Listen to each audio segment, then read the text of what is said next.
bienvenue dans La Leçon, le podcast sur l'art d'échouer. Cette semaine, je suis ravie de recevoir Florent Bernard, le Florent Bernard du Floodcast, qui sort le 10 avril prochain une comédie, Nous les Leroy, que j'ai beaucoup aimé.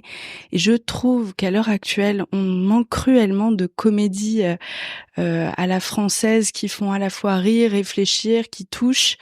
Qui agace aussi parce qu'il par moment il nous agace. José Garcia. Oui. Faut préciser le casting. Oui, aussi. bien sûr. José Garcia, Charlotte Gainsbourg qui est excellente. Bref, toute cette famille de fous que tu as réalisé. Bravo, il est génial. Merci beaucoup, c'est gentil. Ensemble, on va parler d'un échec, évidemment. On va parler de tes débuts. Ouais. Ok. Ouais. Dans un groupe qui a connu un succès fantastique. Mais sans toi. Oui, c'est ça en fait. C'est ça. Bah, j'ai un peu au début. C'était, alors j'ai plus exactement les années, mais je crois que c'est 2012, ou en tout cas début 2013. Non, je crois que c'est 2012. Toi, t'as fait quoi comme études? Moi, j'étais, alors moi j'avais, sans faire Cosette, hein, mais j'avais pas énormément de sous, donc du coup j'ai fait que des trucs gratuits. Le système français étant quand même assez bien pour ça.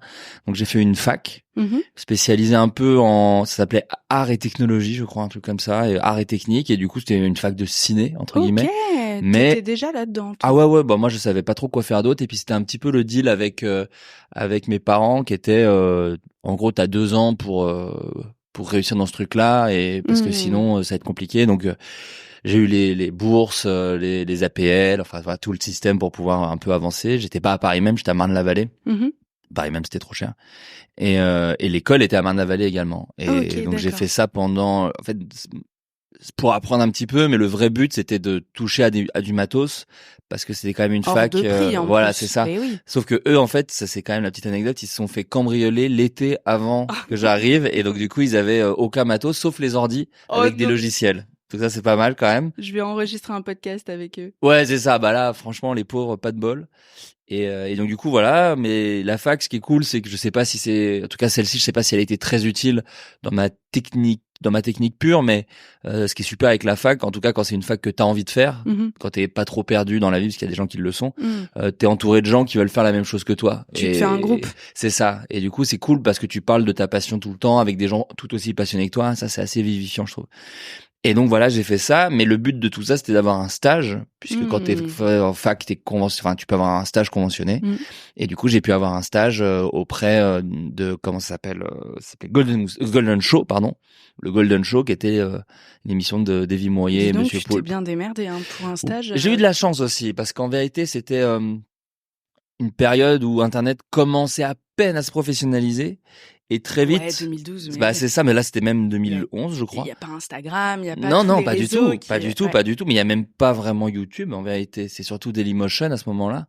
Et, YouTube commence à peine. Et moi, je suis arrivé en disant, est-ce que je peux avoir un stage? Et je me souviens que c'était Ankama, la boîte de prod. Eux-mêmes, ils se disaient, ah, mais oui, on peut prendre des stagiaires, en fait. Ils s'étaient même pas rendu compte qu'ils étaient une société, quoi, qui pouvait prendre des vies moyennes.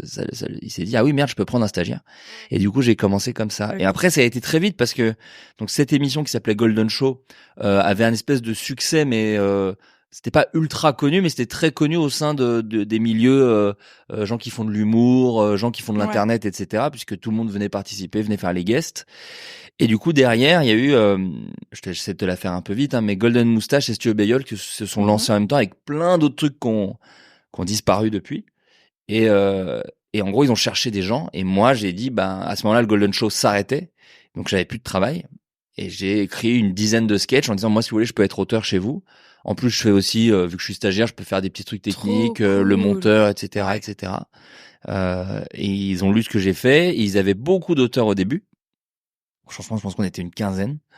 Et après, chaque semaine, les gens se barraient parce qu'il n'y avait pas d'argent. Ils se disaient, non, mais ça va jamais marcher. Ou ils avaient d'autres propositions. Et chaque semaine, ça s'écrémait. On a fini à 4, plus ou moins. T'en as poussé 2-3 dans l'escalier. Ouais, aussi. c'est ça. Non, mais il n'y a pas eu besoin. Oh là là, ils ont pris l'escalier tout seuls, parce que je te dis, vraiment, c'était le tout début. Mais c'était grâce à Vladimir Rodionov, que je tiens à citer quand même, parce que c'est lui qui nous a, en tout cas moi, qui m'a tendu la main, et à beaucoup de gens à cette époque.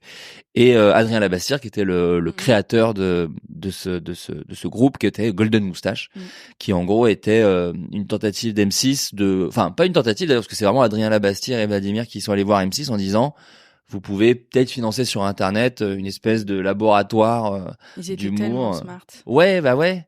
Smart, et en même temps, ils ont jamais vraiment gagné d'argent, tu vois. Donc l'un dans l'autre. Ah ouais, c'est vrai que l'argent, en fait. Ouais, c'est ça. Bah, je pense que c'est comme ça que ça s'est arrêté. En fait, le business model était difficilement viable. Il y avait beaucoup de monde. Hein. Ouais, il y avait du monde. Et puis du coup, on n'était pas payé très cher. Donc il y avait un truc où ce qui était super, c'est l'expérience. Ce qui était super, c'est ils sont quand même fait de l'argent, hein, tout va bien, mais pas assez pour qu'M6 se dise, enfin, ça devait être ridicule par rapport à toutes les autres choses qu'ils faisaient. Et c'est pour ça qu'au bout d'un moment, là, je suis un peu dans le futur, mais Golden est vraiment devenu un truc de télé qui produisait des choses pour M6, quoi. Il y avait une espèce de plafond de verre où nous, on voulait faire du cinéma, mais M6 avait déjà du cinéma parce qu'ils avaient SND. Et on voulait faire de la télé, sauf que M6 avait déjà des boîtes de prod de télé. Donc, en fait, il y avait ce plafond relou de, en fait, rester sur Internet. Sauf que nous, on voulait bien rester sur Internet, mais il nous fallait plus de moyens et c'était pas possible. Donc, ouais, c'est marrant. Internet, il y a toutes les possibilités possibles et imaginables. On vient de voir Michou qui fait Danse avec les stars d'Internet. C'est extraordinaire. Ouais. Et pourtant, à l'époque, je pense qu'on n'avait pas encore cette vision de toutes les possibilités qu'offrait Internet.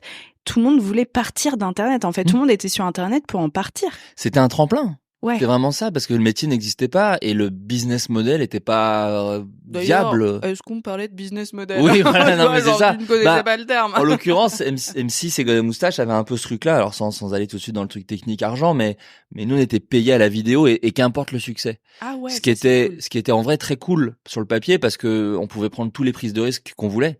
Ce qui est moins cool, c'est que ça a énormément cartonné tout de suite et qu'en vrai il y a des vidéos, moi j'ai participé à une vidéo qui a fait plus de 20 millions de vues. Putain. Et qui au final m'a rapporté 200 € je pense, alors que je l'ai écrite, réalisé, je joue dedans, même moins de 200 brut, quoi, donc 120 balles. Ouais, et puis t'enlèves l'URSSAF. Oui voilà, bah tout ça. Ouais. Donc mais encore une fois, ce qui était génial, c'est que c'était tellement le tout début. Moi à ce moment-là j'avais 20 ans. Donc c'est tellement fou de juste des gens te disent tu vas être payé pour faire des sketchs à toi que t'écris, que tu réalises, qui vont être mis sur Internet.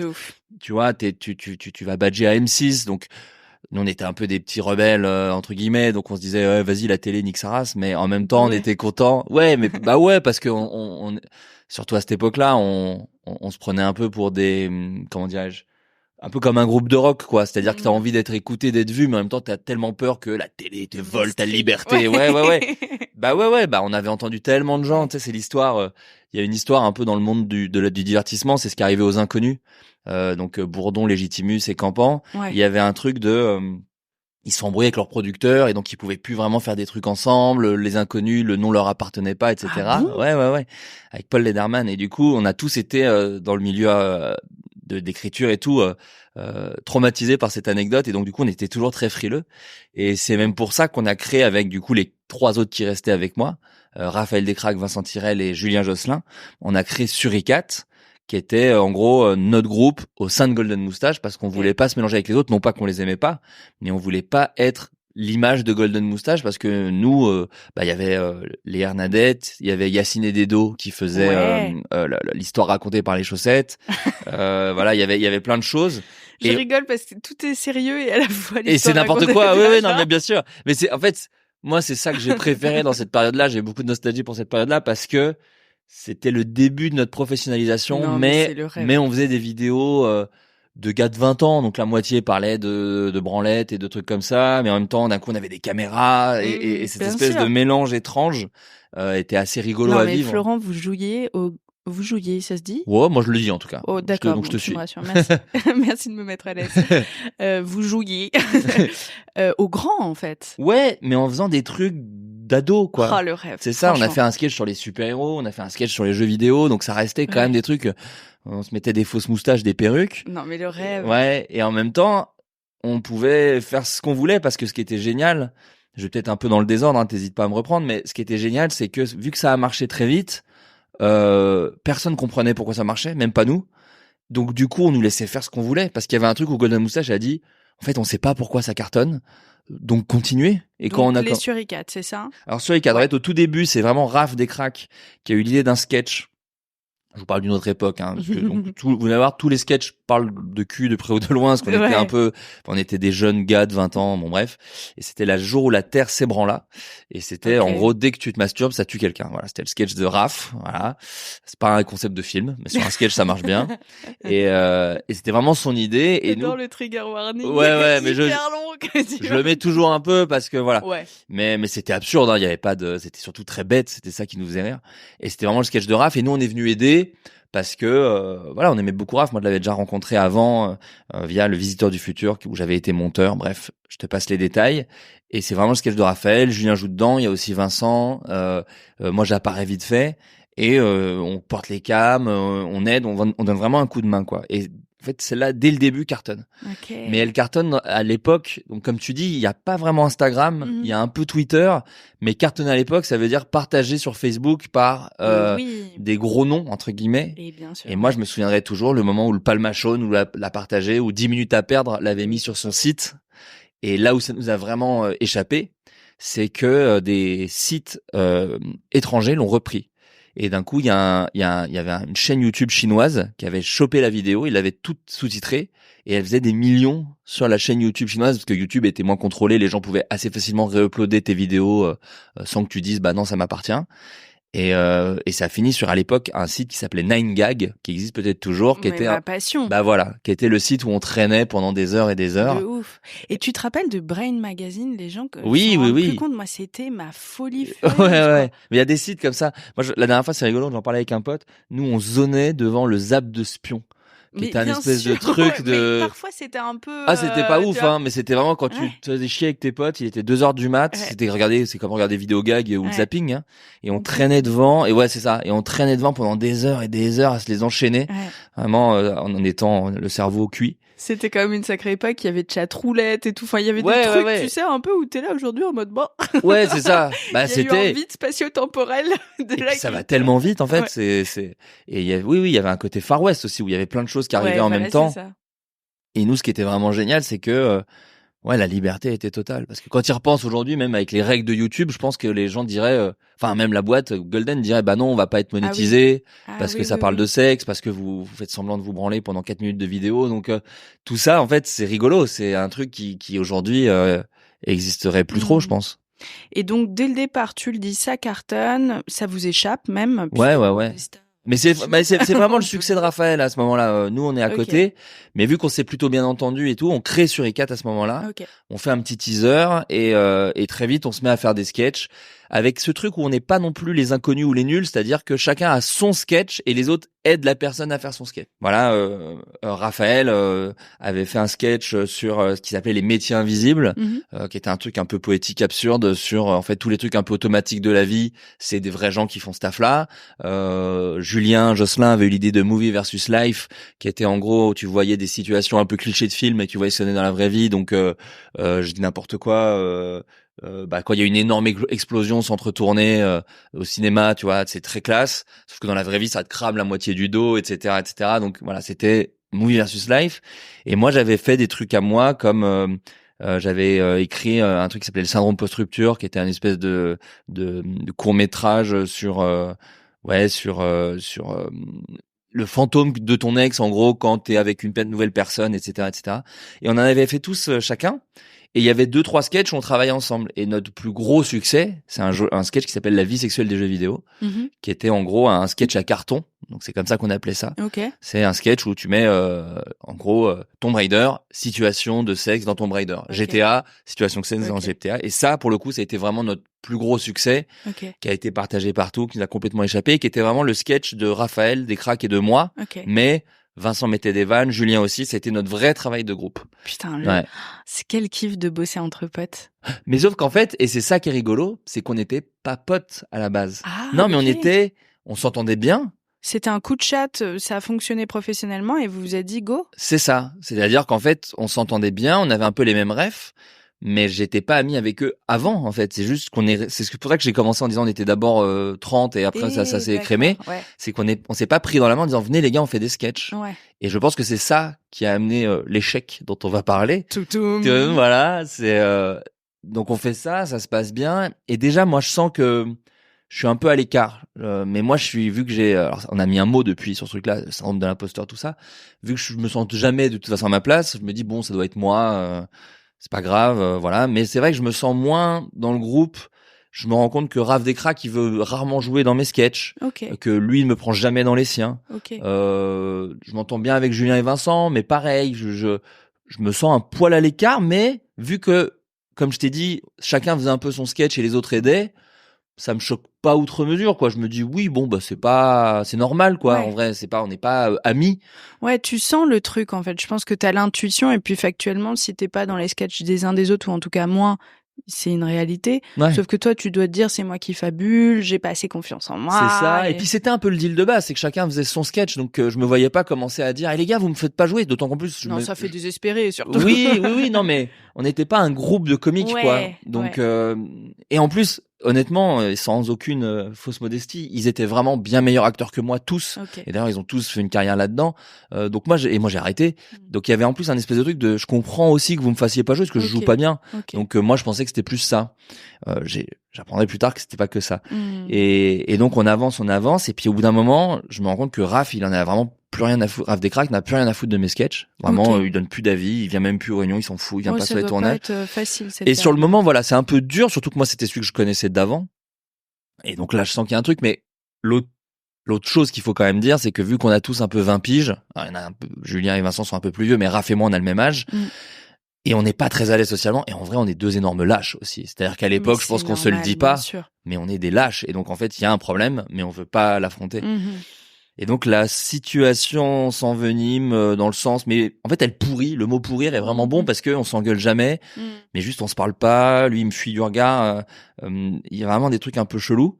Et il arrive donc les deux derniers sketchs de la saison 1 de Sur les 4 sont tournés, à savoir un sketch qui s'appelle Super Hero Hangover, qui était un énorme sketch, qui était le plus cher de l'histoire de Golden, où on parodiait tous les trucs de super-héros.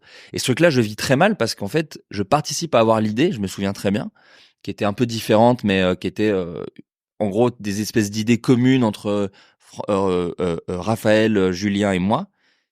Et très vite, Julien et Raph partent en écriture. Donc là, je fais, bon là, vraiment, c'était un peu mon idée. Je le trouve un peu dur. Et après, je fais une apparition ridicule dans le sketch. Eux, ils ont tous des rôles de ouf. Je suis complètement mis de côté sur ce truc. Et moi, je fais mon autre sketch qui est le syndrome post-rupture que je te parlais, qui est très personnel.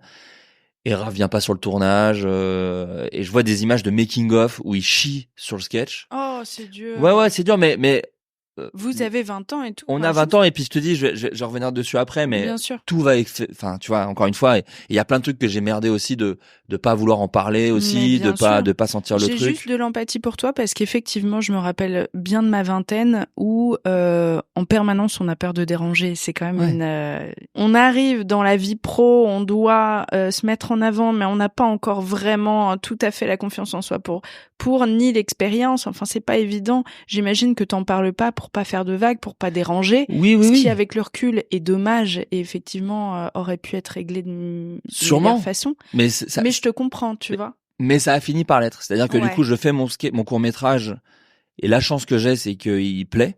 C'est-à-dire que le sketch sort et en fait, les deux plaisent. Ça, je fais un flash. Tu verras que ça aura du sens sur le après. Mais du coup, on fait ça. Et l'été, là maintenant, on me répond plus aux textos. Enfin, je sens qu'il y a un problème, quoi. Donc, du coup, je fais un espèce de groupe où je sais plus exactement comment ça va. Peut-être j'en parle à un des deux autres et eux créent le groupe, je sais plus. Mais on met les choses sur la table et Raph dit les choses. Voilà, il dit, moi, je m'entends pas avec Florent, j'aime pas ce qu'il fait. Et avec le recul, il lui a fallu du courage pour faire ça. C'est pas facile. C'est vraiment comme une rupture, hein. Donc, j'aime pas ce qu'il fait, je m'entends pas avec lui, donc je vais moi quitter Sur les 4. C'est ce que dit Raphaël. Donc évidemment, les deux autres sont super emmerdés. Ils disent, bah, c'est ridicule. Nous, on veut continuer avec Raph. Et donc, en fait, je comprends qu'ils veulent continuer tous les trois sans moi. Mais déjà, je prends très mal la façon de faire où je me dis, non, les gars, dites que vous voulez me virer. Arrêtez de ce truc de, non, mais je pars. Et les autres disent, bah, on va te suivre. Je fais, arrêtez, c'est pas ça le but. Ah, bah, c'était très humiliant. Puis c'était sur, Facebook, message Facebook, et après, tu verras, j'ai une chute un peu marrante en plus. Donc, ils me disent qu'ils veulent arrêter et tout, et tout le monde essaie quand même d'être respectueux. Raph me dit pas parce que t'es un connard et je veux plus bosser avec toi. Il dit juste voilà, j'aime pas ce que tu fais. Et en fait, ce que je comprends surtout, et ça m'a aidé un peu à avaler la pilule, c'est qu'ils se sont rapprochés. tous les trois. Eux sont devenus potes. Et oui. Eux sont devenus des amis. Ils sortent ensemble, ils font des soirées ensemble, et ils se parlent tout le temps entre eux. Donc fatalement, moi, je suis un peu mis de côté et je me suis aussi mis un peu de côté tout seul. Et aussi, je crois tout simplement que je suis pas leur ami, quoi. Aujourd'hui, j'ai des très bons termes avec eux, je suis en très bons termes, mais je suis juste pas leur ami. J'étais un collègue. Et donc du coup, mais le soir même, pour le coup, j'ai quand même la maturité, sans m'envoyer des fleurs, de dire arrêtez, vous voulez continuer ensemble, continuez ensemble. Mais quand même, j'ai l'ego qui dit par contre, l'appelez pas sur i4 parce que sur i4 c'est nous 4. Donc s'il vous plaît, pas ce truc-là, quoi. Et du temps passe, ils me disent pas de souci, pas de souci. Petite chute quand même à cette histoire, ils me font ça le soir de mon anniversaire. Oh. Ils ont pas fait exprès, bien sûr, évidemment. Mais ça, c'est quand même un peu dingue de timing de merde. Voilà, parce que c'était le soir je suis né le 21 juillet et ils l'ont fait le soir du 20, mais il était minuit passé, donc c'était mon anniversaire. Donc bon. Ah ben non, mais moi je te le dis parce que c'est marrant, c'est marrant. Sûr. Avec le truc pour toi, j'ai l'impression de retrouver mes années collège-lycée où j'avais des potes une année sur deux. Mais c'est ça, et en plus, à l'époque, je leur en veux, mais je sens qu'ils sont emmerdés aussi parce que j'ai rien fait de mal entre guillemets. Ouais. J'ai pas fait une dinguerie et du coup ils veulent plus bosser avec moi. C'est juste, ça marche pas pour eux, quoi. Et d'ailleurs, je dis Raph, mais en vrai, le sketch de la rupture, etc. Julien et Vincent n'en sont pas fous non plus, tu vois. Je sens que ça matche pas, quoi. Ouais, comme donc, tu dis, ça matche pas. Ça ne matche pas. C'est comme des phéromones entre un mec et une meuf. Bon. Mais c'était presque même un mariage arrangé, entre guillemets. On n'était pas des potes qui avons dit, venez, on fait des sketchs. Ouais. Mais sur le moment, moi, effectivement, j'ai la sensation d'être viré d'une fusée qui va décoller parce que vraiment, c'est fou le succès de Suricat. Moi, je me dis, ça y est. Il y avait Bref, Kian et Navo qui partageaient les sketchs. Donc moi, je me dis, c'est notre porte d'entrée et il y a tout à faire parce qu'en fait, la saison 1 de Suricat, c'est 7 sketchs, 8 sketchs peut-être. Okay. Donc c'est pas énorme en vrai. Et moi je me dis ça y est, c'est fini, etc. Et là la chance que j'ai eue, c'est qu'il y a eu Vladimir Rodionov d'abord et Bruno Muschio, Navo, donc un co-créateur qu'on embrasse. De Bref, voilà qui je dois énormément de choses dans ma vie, qui me dit t'inquiète, tu vas continuer tout seul, etc. Bon par contre il y a un problème, ils veulent continuer sur i4. Et donc là moi je vais quand même pas donner tout le tort aux autres. Là, je deviens un peu un petit con qui dit c'est hors de question. Sur i4, je l'écris avec eux, ils vont se faire foutre, etc. Ils s'appellent ce qu'ils veulent, j'en ai rien à foutre. Mais bon, même quand on l'a annoncé aux gens, tu vois, moi je voulais faire une vidéo. Au final, on a juste fait un espèce de message Facebook. Tout, je me sentais à ce moment-là, j'ai eu vraiment tu sais, c'est les différentes étapes du deuil. Là, j'étais en colère. L'été, j'ai été en colère. Je leur en ai voulu. J'ai fait, franchement, c'est pas propre. Mais parce que j'avais peur. J'avais peur de plus travailler derrière. J'avais peur que ça marche pas. Et c'est Navo qui m'a dit, écoute, franchement, là, tu faisais partie d'un groupe de rock, admettons les Beatles, mais t'étais le batteur, tu vois. Et le batteur, il est primordial, il est très important. Mais en vrai, on peut changer de batteur. Par contre, toi, ce que tu peux faire, c'est créer un autre groupe, tu vois. Tu peux faire tes trucs. Putain, il a trop de mots justes. Et en fait, ce qui est même dingue, c'est que j'ai pas créé un autre groupe, c'est que j'ai fait mes trucs tout seul. Et c'est grâce à Bruno qui m'a épaulé, parce que quand je dis tout seul, j'étais pas vraiment tout seul. Et cette expérience, donc ils ont fait sur i4 sans moi, ils ont continué sur i4 sans moi, et ça a surcartonné sans moi. Et en fait, ce qui était génial, c'est que j'ai pu faire mes trucs. Donc j'ai jamais mal vécu le succès de sur i4 sans moi. Il y a eu juste un moment où ils ont pu faire un long métrage sur internet et où moi Golden me donnait pas de sous pour mes sketchs et j'étais genre bande de bâtards, j'étais là depuis le début, respectez-moi un petit peu. Mais j'étais le stagiaire. Ouais, c'est ça quand même, respectez. Mais en vérité, ça a toujours été très sain. Ouais. Parce que je faisais mes trucs à côté et qu'en vrai, j'avais plus ce stress de ah merde, ça leur plaît pas aux trois autres, etc. C'est ce que j'allais te dire. Et tout d'un coup, il y a plus un regard extérieur qui te fait douter de ta propre créativité. Et c'est pas de leur faute, hein, c'est juste du factuel.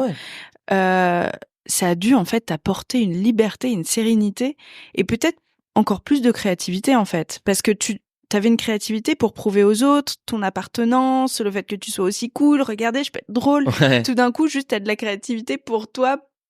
Tout court parce que ça t'amuse, quoi. Ouais. Après, je pense aussi c'est ça qui fait que ça matchait pas, c'est que au final, je faisais pas non plus méga attention à ce qu'ils pensaient de mes sketchs, quoi. Okay. Tu vois. Mais comme eux ne faisaient pas attention, c'est ce que je te disais au début, tu vois. Chacun faisait quand même un peu son truc. Ouais. Mais oui, c'est sûr que ça m'a aidé à me dire bon voilà, faut que je fasse mes trucs à moi quoi. Et ça t'a fait te bouger le cul aussi de malade parce que t'avais plus le choix en fait. Tu pouvais pas te cacher derrière un groupe. Le vrai truc qui a changé, c'est que ça m'a appris, c'est que du coup je me suis dit il faut que je travaille pour les autres aussi. C'est-à-dire qu'après je suis devenu un réal et co-auteur pour d'autres gens. C'est-à-dire que j'ai fait le sketch de rentrée de Golden Moustache qui s'appelait l'école du porno parce que encore une fois ça nous a vraiment pris la tête pendant 2 ans, ces histoires. Tu penses que je vais me faire démonétiser de ce podcast à cause de toi? Excuse-moi, tu pourras mettre des bips. Mais tu sais quoi, ça me fait plaisir parce que je me dis vraiment ça marque une époque et il y a tellement de trucs cringe quand on re-regarde.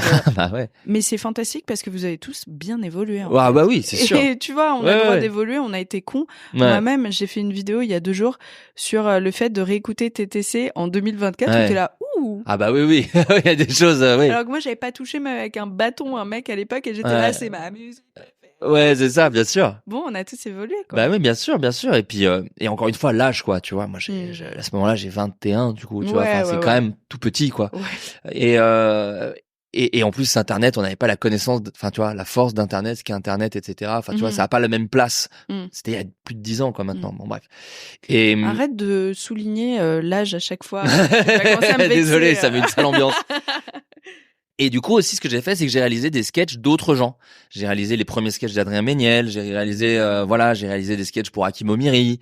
Et ça, pareil, ça m'a appris mon métier et ça m'a appris la vraie leçon, vu que c'est quand même le titre. Ça a été l'humilité. C'était en gros de dire, là, je fais plus partie d'un groupe qui cartonne. Va falloir prouver que je mérite d'être auteur, d'être réalisateur, etc., etc. Et du coup, j'ai bossé comme ça et j'ai pu rencontrer tous ces gens formidables de Golden Moustache, alors que sur les 4, par exemple, étaient un petit peu plus dans leur groupe, entre guillemets. Et ça a très bien marché pour eux et il y avait aucun problème. Mais du coup, j'ai pu continuer ma voie et c'est là où j'ai fait mes travaux les plus personnels, qui sont ceux que je peux le plus regarder aujourd'hui. J'avais fait un truc qui s'appelait le bureau des rêves, sur les gens qui écrivent tes rêves dans ta tête. Et j'ai pu travailler avec d'autres gens aussi parce que du coup, j'étais plus obligé de prendre les 3 autres. Donc d'un coup, j'ai rencontré des Simon Astier, des David Salle, des Haute-Goni Goubert. Ouais, voilà. Et beaucoup de mecs, hein, tu te rends compte, vous étiez contre mecs. C'était beaucoup de mecs, ouais. Il y avait Justine Le Potier, Léonore Coste, Haute-Goni Goubert, je pense. Mais c'était très en vase clos. Léa Camilleri nous a rejoint pendant un petit moment. Mais elle était l'une que j'embrasse. Mais elle était l'une des seules. Je me pose cette question de pourquoi est-ce que c'était contre mecs à l'époque? Est-ce que c'est pas lié un peu à tout aussi ce que je te dis, les thèmes des vidéos, les trucs, tu vois, mais encore que à Bagel, il y avait Natou et Alison Wheeler et Marion Séclin, mais je sais pas. Écoute, ça c'est des trucs, mais moi par exemple, c'est ça qui était chouette aussi, c'est que du coup, je pouvais écrire. Moi, j'ai beaucoup tourné avec Justine Le Potier, par exemple. Haute-Goni Goubert, c'est l'héroïne de Âge Moyen, c'est l'héroïne. Pour le coup, je l'ai fait chez Bagel, mais d'un sketch qui s'appelait Flashback Museum. Alors que quand on était tous les 4, bah oui, on faisait jouer le groupe en premier, donc on avait que des mecs héros, quoi. Mais le bureau des rêves, l'héroïne, c'était Justine Le Potier, en vrai. C'était elle, l'héroïne du sketch. Ouais, tu vois, c'est vraiment pas un jugement de valeur. Je me questionne juste de pourquoi est-ce que ça se passait comme ça à l'époque.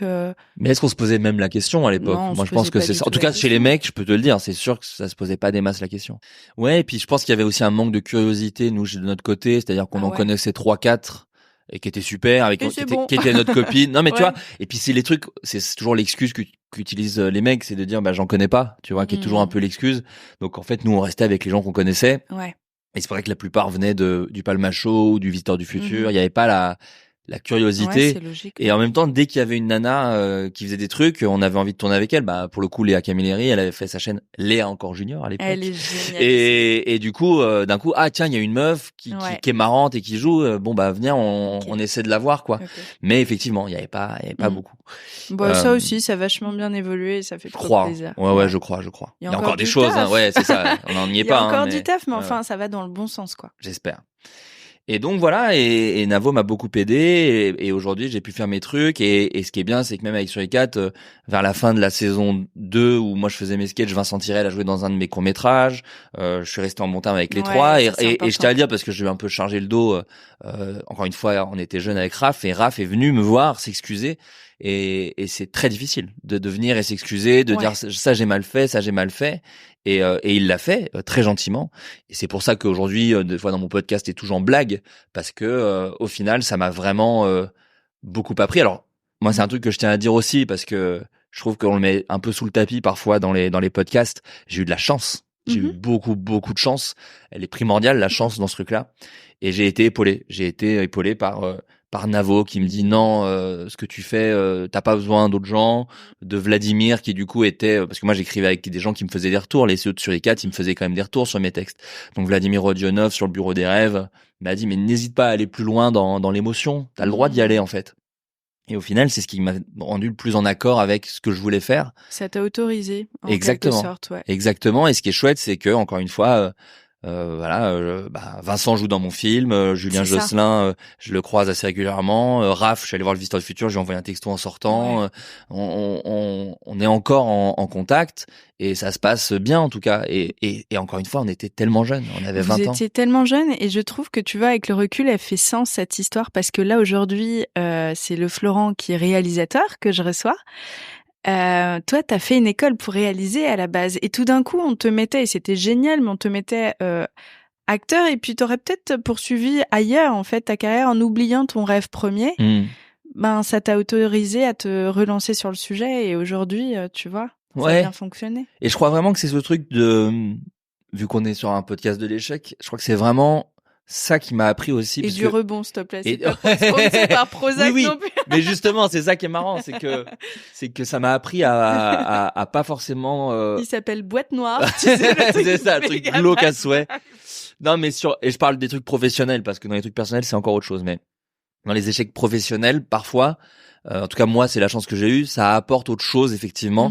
Et sur des beaucoup moins importants dans ma vie, par exemple, même sur ce film dont je viens de parler, on a eu, je sais pas, un acteur qui, au final, fait pas un truc, tu vois, fait pas le film, quitte le projet. Ça arrive, c'est pas grave. C'est un petit échec. Et au final, tu prends un autre acteur. Et là, je revois le film aujourd'hui et je me dis, oh, c'est tellement mieux avec ce nouvel acteur. Et ça, c'est assez dingue, quoi. Ouais, c'est assez formidable. Pareil, la chanson de fin du film, on devait avoir une autre chanson. Ça s'est pas fait pour un truc un peu glauque. Un des compositeurs est décédé, donc du coup forcément difficile de négocier avec la veuve. Enfin, tu vois, t'as pas envie de faire ça. Non. Et du coup, je savais pas quoi prendre. Et à un moment, je me dis, mais pourquoi je demande pas à Maxence, la Pérouse, de faire la chanson de fin du film? Et du coup, aujourd'hui, la chanson de fin du film, elle est nickel parce qu'elle est collée aux images. Lui, on en parle partout en ce moment. Lui, il est super. Et en plus, c'est un gars que je connais depuis longtemps, donc en fait, ça fait trop plaisir. Je m'étais pas autorisé à y penser. Ouais. Et d'un coup, cet échec-là me fait me dire, ah, mais en fait, pourquoi pas Maxence? Et puis d'un coup, mon film, il a une chanson originale, donc jusqu'à la fin des temps, cette chanson-là sera liée à mon film.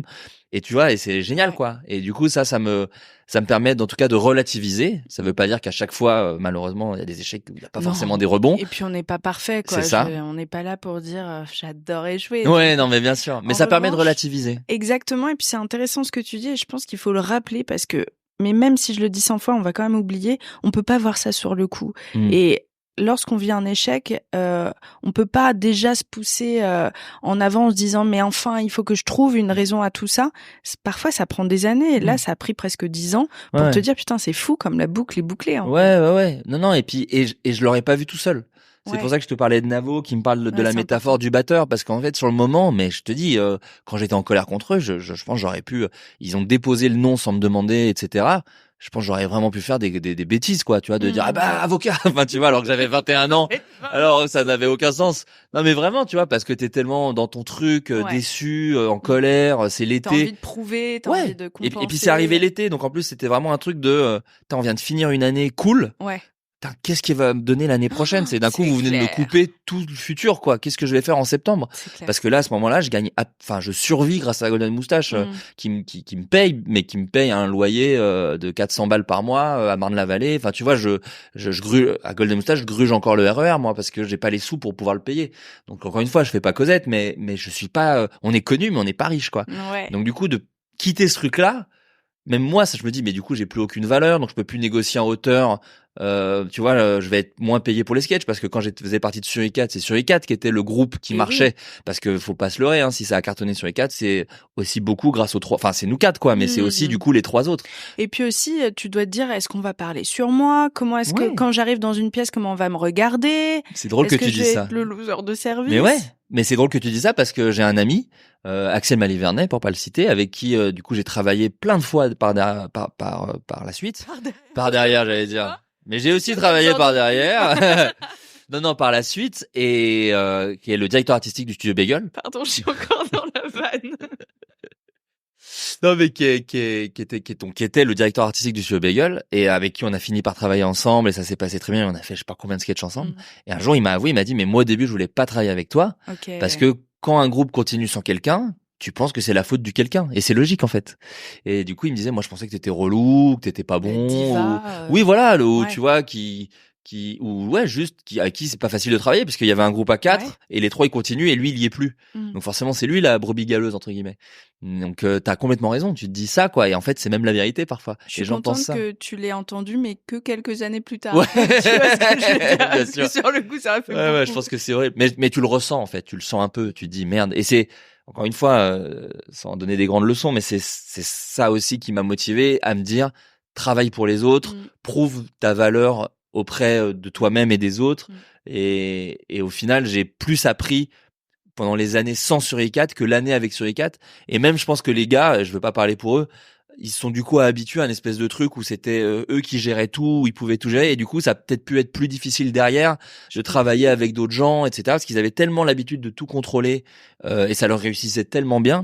Alors que moi, très vite, il a fallu que j'apprenne à gérer d'autres gens, à travailler pour des gens, parce qu'eux, ils travaillaient pour personne. C'était, Golden Moustache, c'était à égalité, en fait. Ils travaillaient ensemble.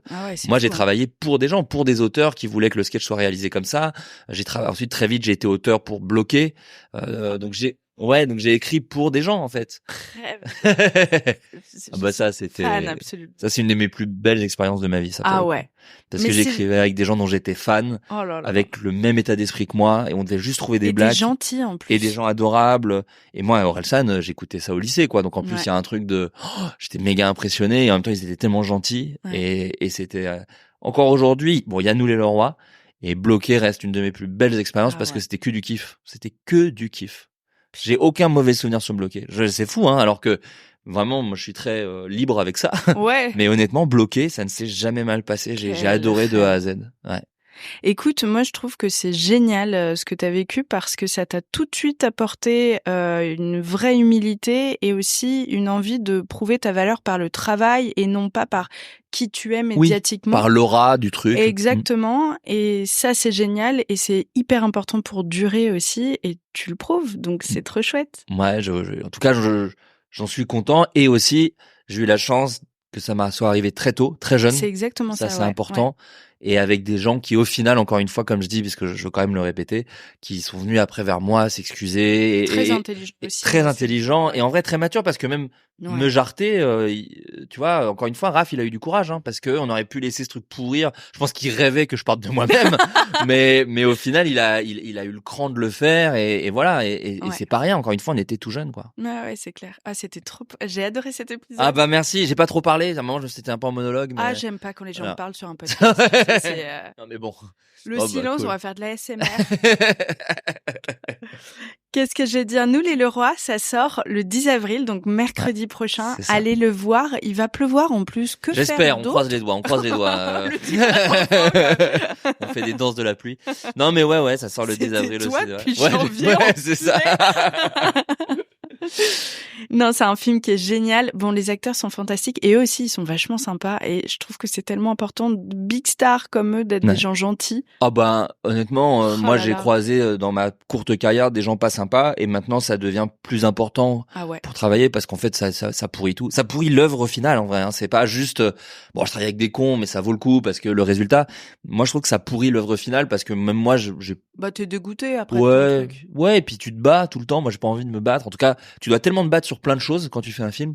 Si avec les comédiens faut se battre aussi, ça n'a pas d'intérêt. Donc non, moi j'ai travaillé qu'avec des gentils. Outre ça, ça va être la minute philo, mais en vrai, quand on juste prend du recul et réfléchit au sens de la vie, la vie, elle est hyper courte. Ce qui compte, c'est de marcher dans la nature, de rire avec ses copains, de bosser avec des gens gentils, d'être créatif, mais pas de s'emmerder avec des connards toute la journée, tu vois. Non, mais moi, c'était... plus d'argent, mais t'es frustré. Et je suis même pas sûr, en plus. En fait, moi, je me suis tellement...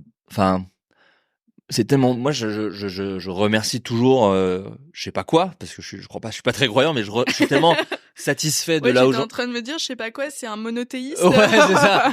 Non mais je suis tellement satisfait de faire ce travail là que je vais pas laisser ce rêve, faut dire le terme, hein, c'est toujours un peu galvaudé, mais je vais pas laisser ce rêve être pourri par juste des gens pas cool ou tu vois, c'est tellement une chance déjà de faire ça. autant vivre ce truc à fond et pas se dire bon bah je vais du coup me forcer à travailler avec des cons. Bah non, autant faire le truc jusqu'au bout et que ce soit du kiff jusqu'à la fin, quoi. Écoute, moi, j'aurais peut-être pas la carrière la plus dingue qui soit parce que j'aurais choisi ma paix plutôt que ça, mais au moins, je serais contente de ma vie, tu vois. Ouais, mais je pense que au final, c'est quand même le plus important, je crois, en vrai. Au vrai. Oh, qu'est-ce qu'on est poétique cette fin d'épisode. Allez voir nous les Leroy. Ouais, merci beaucoup de m'avoir invité. Je suis trop content. C'est super cool. J'ai jamais trop raconté ce truc-là, donc ça me fait plaisir. Mais alors déjà l'épisode est trop bien, mais en plus de ça, moi je t'ai envoyé un message sur Instagram il y a je sais pas combien de temps, mais je veux t'avoir depuis 1000 ans avec ton acolyte. Bah ouais, mais les messages Insta c'est cata parce qu'on en reçoit, enfin sans faire le mec. Oui, c'est mais... cata. Ouais. Mais j'en reçois pas mal et du coup je suis nul à ça. Faudrait que je mette un mail contact pour que. Mais après j'ai peur d'être enseveli de mail. Mais du coup je suis trop content. Que tu le feras pas. Non, je le ferai pas. Mais je suis quand même trop content d'être venu enfin à cette occasion-là. En plus, c'était super agréable. Merci beaucoup. J'espère que cet épisode vous a plu. Pour suivre les coulisses du podcast, n'hésitez pas à me follower sur Instagram @Paulette_Grisoni, sur Twitter podcast LL en majuscule ou sur Facebook La Leçon Podcast. On se dit à très vite pour un nouvel épisode.